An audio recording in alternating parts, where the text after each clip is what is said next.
Oh, it's the Can't Get Any Worse podcast on blast, giving you the real talk, no holding back.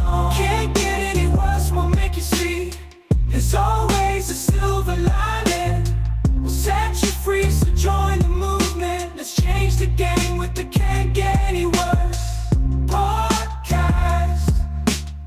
What's going on, everyone? Welcome back to the Can't Get Any Worse podcast. How are we all today? I hope we're all well and just ripping into our Thursday. My God, I almost tripped up there. But what we are here for today is our UFC breakdown for UFC 328, Khamzat versus Strickland, happening this Sunday, Australia time. And my God, I am fucking hyped for this fight. I think anyone that is a UFC fan is absolutely hyped for this fight. There is absolutely no denying it that this is like a grudge match. Like, these two genuinely fucking hate each other. And I can't remember a fight in the longest time. Like, maybe Conor Khabib, John Jones, Daniel Cormier. Who else was there? Where they just had to have like bulk security, basically cut the octagon in half with security. Like, that is the exact scene that we're going to see on Sunday, because they're dabbling with the idea of not doing the press conference for this, because these two genuinely have that much bad blood towards each other. So there's been a bit of back and forth between these two in person and online. And yeah, my God, I literally don't know how much more hyped you can get for a fight than this. But in regard to the rest of the card, I feel like this is one of those cards where everyone's going to be like, oh, it's a bit of an average card, like not much going on here. But then come Monday, when they're looking back on it, go, oh, that was the fucking sickest card of all time. That was an absolute banger of a card. What did you guys do on your weekend? I sat down and watched UFC 328. So don't get me wrong, it's not banger after banger, but there is some absolute sleeper fights in here, and we're going to go through them all. But before we do, guys, let's not crack our delicious can of Celsius, because it is the afternoon. We are strapped for time. The boys are going out to play with their mates. The camera is on. I've got 34 minutes of recording, so we are sort of maxed out as to how long this episode can go for.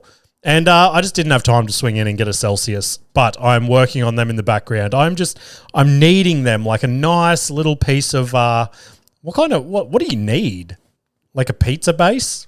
I suppose, like a pizza base. Let's just pretend that rolled off the tongue. So what I have for you guys this afternoon, I just have my my afternoon dose of creatine, the most tested supplement ever, I'm pretty sure. Pretty sure that's a statistic. So I've been having creatine now for like the past 5 months or so. I don't know if it's helping or not. A lot of people say it does help, but let's take a little sip and then rip right into the rest of this. I'll tell you what, though, this rambling isn't good for my my camera memory that I have left. It's going to get used up very quickly if we keep rambling. So, couple of other things in news and gossip. UFC 6, the game, got unveiled this week. And look, if you're an Alex Pereira fan, it could be bad news, because there is this thing that goes around the UFC game of like the UFC game curse. And if you get put on the cover, your next fight is basically a guaranteed loss. So does that mean Alex is going to lose at the White House?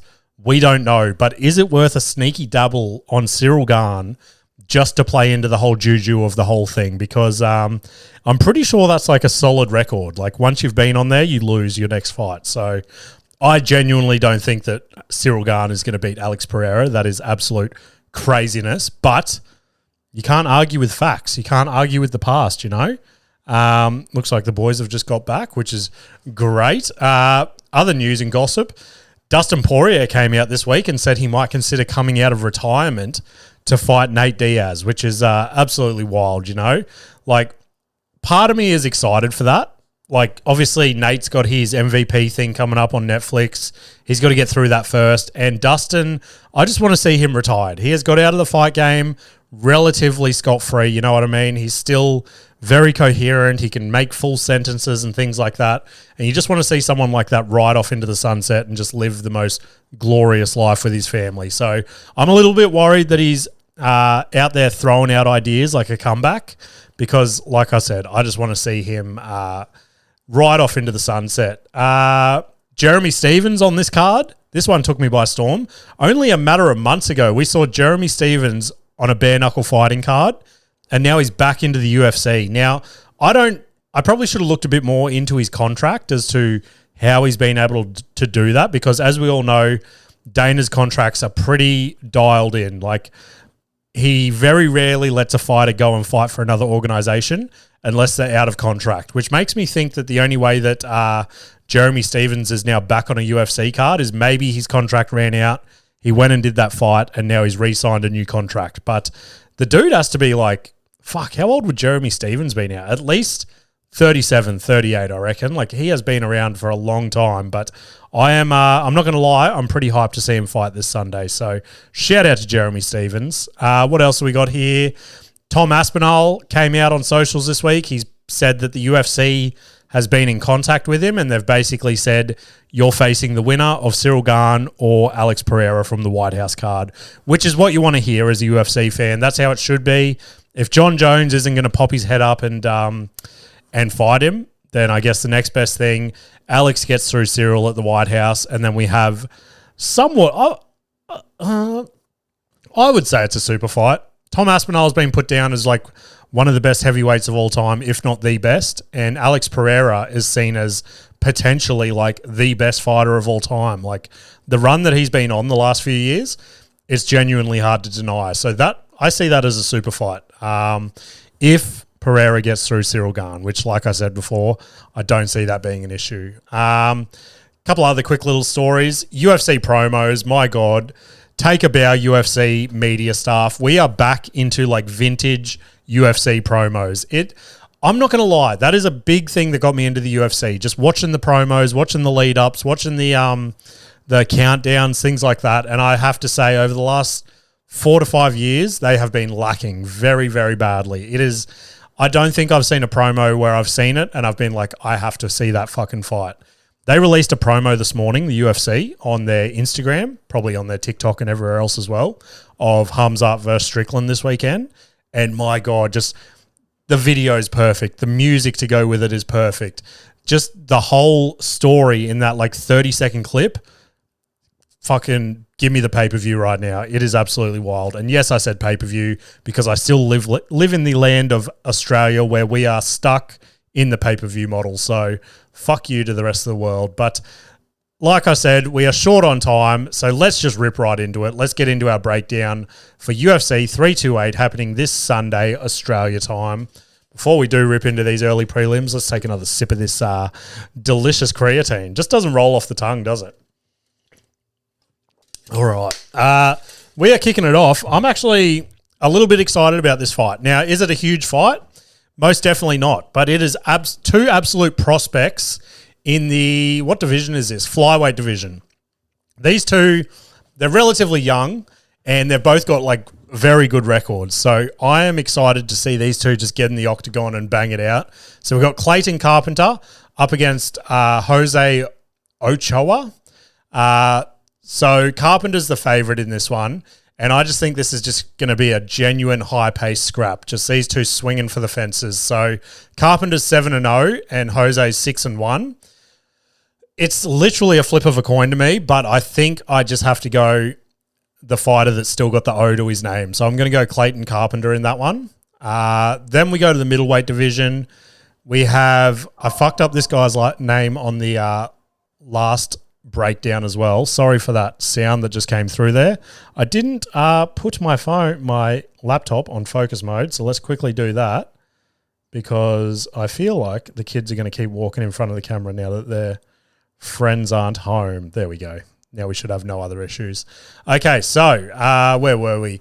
Basinga Sursakayev versus Jordan Santos. That one's a little bit easier to say. So I am going to go, where are we? So Basanga is undefeated as well. He's 8-0, which he is an undefeated prospect coming up. I remember this guy's last fight. I was actually impressed with him. I think I gave him a little bit of a hype up on the previous breakdown. So I'm going to go him again. Sursakayev, probably grind out a decision, if I'm being honest, but I would like to see him get a finish. Obviously, being a young prospect, he wants to stand out from the pack, but let's see if he can blow us away. Then we move up featherweight division. We've got Pat Sabatini versus William Gomez in the featherweight division. So typical old grappler versus striker.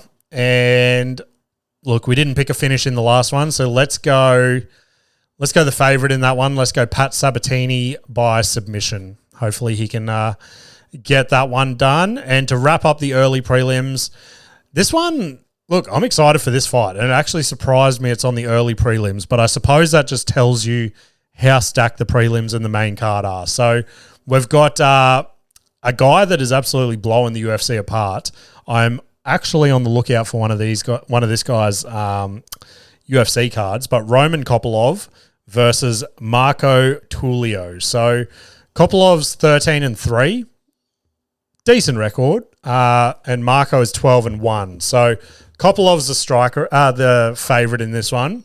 His striking is just elite. He's got good body kicks, and this Tulio guy, I don't know much about him, but from the couple of small highlights I did see, he seems to have some power in those hands. So the only thing I can see an upset coming is if Marco goes in there early and just swings for the fences and gets an early knockout. I think if Roman can keep his distance, and like I said, he's just a sharp striker, if he can just get those punches and kicks to land where he needs them to, I think he might get a late KO or grind out a decision. So I'm going to go Kopylov in that one. All right. Now we move up to the prelims, and my God, it feels like this guy has been around my entire UFC journey. Jim Miller is back on a UFC card, and I am absolutely fucking hyped to see him in action again. He is going against Jared Gordon, so at least he's fighting another vet. You like to see that, so it's just an absolute old dog versus an absolute grinder. So Miller, look, the reason he is still around and he's still getting booked on UFC cards is because he always fucking surprises us, and I genuinely want to think he's going to do it again on Sunday. I'm going to go Miller by a late finish. I think there's always a chance with him. He always surprises, and he just always gets in there ready to fucking throw down. So let's go Jim Miller in that one. Then we move up to the lightweight division. We've got Grant Dawson versus Mateus Rebecki. So this one, look, I know there is a lot of hype behind Rebecki at the moment. I know a lot of people are very, very keen on him. I look at this fight and I just see a wrestle-heavy grind fest. Just two guys that are just going to grind this out on the ground the entire time. I want to say Rebecki, but I'm going to go Dawson. I'm going to pick Grant Dawson on this. Like I said, I know a lot of people are hyped on Rebecki at the moment. He hasn't won me over yet, but you guys know me. I hate jumping on the hype trains early. I make these fighters grind it out for my love and devotion. And who knows, I might be sitting on this couch on Monday morning going, how good's fucking Rebecki, guys? I told you guys I was always a fan. So I'm going to go Grant Dawson in that one. Then we go to the welterweight division. We've got Joel Alvarez versus Yaroslav Amasov. So an elite grappler versus a submission sniper in this one. 27-1. That is a crazy fucking record. I didn't see that until now. His opponent's 20-3, which is still fucking good. I'm gonna go the underdog in this one. I'm gonna go Alvarez to get the win. He's paying $2.40. That's not bad for someone who's got a 27-1 record. So let's go him in this one. Then we are going. Oh fuck! I just fucked that up. Fuck it. We're gonna go him anyway. I was supposed to pick Amasov. I just misread that. So Amasov is the underdog and he's 27-1. So did I say that right the first time? I don't fucking know. I've got too many things going on right now. I'm looking at the memory card thing. I just freaked out that I didn't hit record down there. Anyway, let's move on. To cap off the prelims, we have our boy. Now, we have two of our boys in this fight card. First time they've been on the same fight card, I'm pretty sure. But you guys know that I'm absolutely hyped on this guy and Joshua Van, who's in the co-main, but we will get to him. So we've got in the middleweight division, our boy Atiba Gautier versus Osman Diaz. So I have been riding high for Atiba for the longest time, okay? He is starting to develop a bit of a hype train before him. All the casuals and shit are starting to get on the train, and he just has serious knockout power. Now, his last fight, that was the most we've seen him tested. I'm pretty sure that was either the only fight or possibly the second fight that he's ever been out of the first round, and he did not look good in it, to be honest. Now, I would like to think he is going to want to come back and prove to all the haters that he is what we all thought he was before that fight. So I'm going to go Gautier by KO in this. It is paying next to fuck all because he is a heavy favourite. He's paying $1.12 to win outright. So I reckon Gautier by KO might get you like $1.60, $1.70. So you're not going to make serious money in that, but it's my safe bet of the entire card. Let's just say that. All right. Then we move on to the main card. Let's go. This is absolutely fucking stacked. So, kicking it off in the lightweight division, we've got King Green versus Jeremy Stephens. Just two absolute vets of the game. Spoke about Jeremy Stephens at the start of this, and King Green, he's getting up there as well. So, both pretty heavy records. Like, neither of their records these days you look at and go, okay, they're a genuine contender. King Green is 32 wins, 15 losses. Jeremy Stephens, I didn't realize he had that many losses these days, but I mean, it does make sense. So Jeremy Stephens is 29 wins, 21 losses, which is wild. So this fight, I expect this to be pure violence. This might be the little sleeper for fight of the night. Both these guys genuinely love to scrap. They both love to stand and bang. And I think we're going to get a knockout. I think this one is not going to go the distance. I would like every inch of my body for it to be Jeremy Stephens to get that knockout, but I would be very surprised. But I'm going to go him anyway. I love a dog. I love an underdog story. So let's go Jeremy Stephens by KO. Then we go on to another dude that I've been pretty hyped on his entire journey in the UFC. We have Sean Brady versus Joaquin. Oh my God, why did I fuck his name up so bad? Joaquin Buckley. So wrestler versus knockout artist in this one, and I do not see this going any other way than Brady by decision. I would love to see Brady get a submission in this one, but yeah, I think he's going to play this very safe. His name is now getting thrown around title contention, things like that. Snuck a little thing on here as well. How cool is this, right? Been talking about my love for UFC cards lately. Picked this bad boy up at the card shop the other week. It's a Sean Brady with a burgundy background. Can you guys see that? Fuck yeah. That's sick, hey? So, see, the thing is, like, I should throw that up this week and try and make some money out of it, but I just fucking love them too much. So, I got another one there as well. We're going to talk about it at the main event, so stay tuned. But I'm going Brady by decision in that one. Like I said, I'm absolutely fucking on his nuts as of late. He's up there as one of my favorite fighters in the UFC, I'd say. Record as well, 17-1. That is absolutely crazy in the welterweight division. So then we see a couple of heavyweight boys bang it out. Look, I've said it countless times. The heavyweight division at the moment is absolutely lacking, and we need something to happen. But we have Alexander Volkov.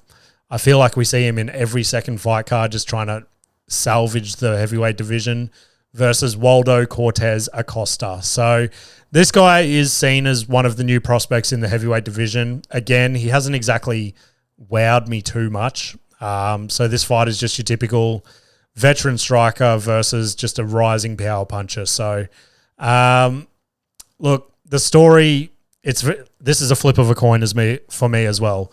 Volkov grinds out a decision, shows this young kid how the old heavyweights do it, or Waldo just flips the script and goes, I don't give a fuck how you guys used to do it. This is how we do it these days, and just gets a KO. So for the excitement of the UFC and the heavyweight division, I want to see Waldo get the KO. I do like Volkov though. Genuinely used to like him fight back in the day, but like I said, it just feels like we see him all the time now. So the hype has worn off a little bit for me. So sounds disrespectful. I get it. I would like to apologize. Then we get to the co-main event. Here we go. Now we're cooking with gas. We have the flyweight title on the line. Our boy, you guys know, go back through the countless record we have of me on this guy's nuts since he made his UFC debut. Our boy Joshua Van, the champion, going up against Tatsuro Taira. So Joshua Van is the underdog in this, and may I just say, that is very disrespectful. But I understand his opponent he's going up against. He's undefeated. He's 16-0. He's a very technical fighter. But Joshua Van, like, we were all on his nuts until his title fight when he fought Pantoja. Pantoja unfortunately fell weird and dislocated his elbow or something. And from that, the hate that Joshua Van's got, you're not a real champion, you don't deserve the belt, blah, blah, blah, blows my fucking mind. Like, look at this guy's come up to that title fight. Insane. So I genuinely think Joshua Van is going to go in there with a chip on his shoulder and he's going to win that. He's going to want to win that title belt fair and square. He does have a very, very tough challenge ahead of him to make that happen, but I think our boy can do it. So I'm going to go Joshua Van to retain his title. That's paying $2.15 at the moment, which is disrespectful to have a champion as the underdog. But I think our boy Joshua Van can do it. Main event, middleweight title fight. This is what we're all here for. The most hyped fight in as long as I can remember, like the most bad blood that's been going between these two.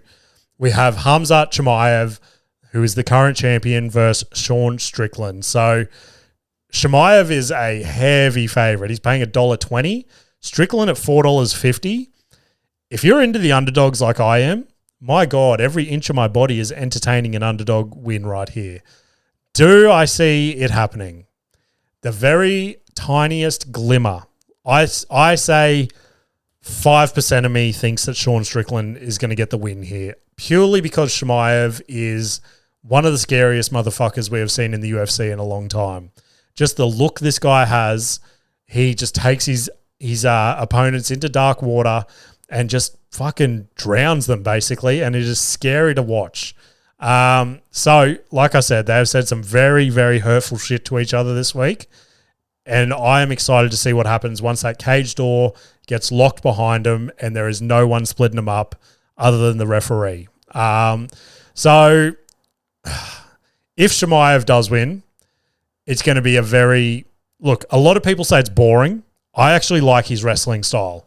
He is just going to suffocate Sean Strickland on the ground and just grind out a submission. Sean Strickland, he's going to want to keep it on the feet, use that jab that he has, use that Philly shell he's got, use his cardio to his advantage, and just use that fucking toughness that he's got that has got him all the way to yet another title fight. So my head says Chimaev by submission or decision, but you've got to entertain Sean Strickland at some point. So I'm going on record. I'm picking Chimaev because, like I said, it's hard to see another example of a UFC fighter we've seen in a while. Like, he's up there with fucking Taporia and Makachev and things like that. Like, it probably goes those two and then Khamzat. So I don't know. I'm very interested as to see how that fight goes. It is, yeah, it's going to be a cool little fight to watch. Let's just say that.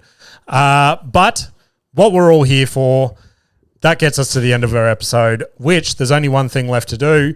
Our UFC Can't Bet Any Worse multi for UFC 328 happening this Sunday. Voted by you guys on Instagram. We have Khamzat with 67% of the votes. We've got Joshua Van with 100% of the votes. I don't think we have ever had one of these polls get 100% of the votes on one of the fighters. So that is our first here. So we're going all in on him. And then we've got Sean Brady with 83% of the votes, giving us a combined multi of $4.48. And as I said, voted by you guys. I think we are all in agreement on those fights, which again could be the first time in a long time. So we're going to throw some money on that. We're going to grind it out together, and let's hope we can get a sneaky win for UFC 328 this weekend. Other than that, guys, that's brought us to the end of the episode. I've got an itchy as fuck nose out all of a sudden. And the only thing I've got to plug is the Orion Hotel this Friday the 8th, so the day after this podcast comes out. we are doing a West Park show at the Orion Hotel. So I believe there's still tickets available, but they're getting very slim. So if you do want to come along, see me do some comedy or whatever, come along and have a laugh. So other than that, guys, send submissions via DM on Instagram at CantGetAnyWorsePodcast or shoot me an email at cantgetanyworsepod@gmail.com. Keep liking shit, keep sharing shit, keep rating shit. Just keep doing what you guys are doing. You're fucking killing it, and I hope you all have a ripper day for the fights this week. I appreciate you all, and I will see you later.